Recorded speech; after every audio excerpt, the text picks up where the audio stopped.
Proving that triangles are congruent involves knowing the different parts of a triangle.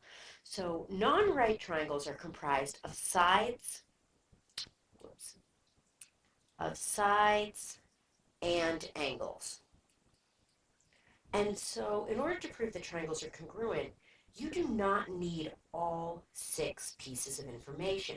For example, you don't need to know that AB is congruent to BC or AD is congruent to DC. BD is congruent to BD.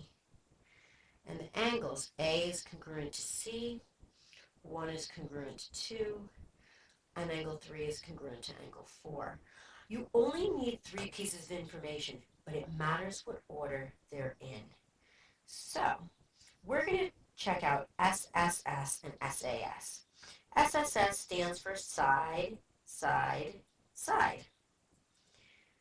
And all that it requires is that if 3 sides of a triangle are congruent to the corresponding 3 sides of another triangle, then the triangles are congruent.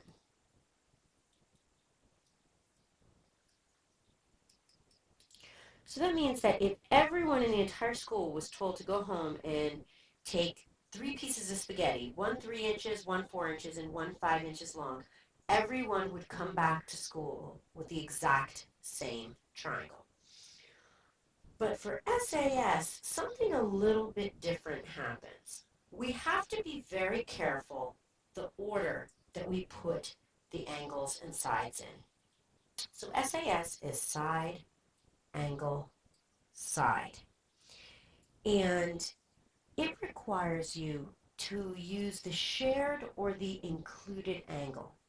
For example, if I have this side congruent to another triangle, and I have this side also congruent in another triangle, the angle that you want is the angle that goes with these 2 sides. The shared angle would be this angle here, which I'm going to label A. If you have a different angle, it won't be guaranteed that it's congruent. So, SAS is if 2 sides and the shared or included angle, you use the word you like better.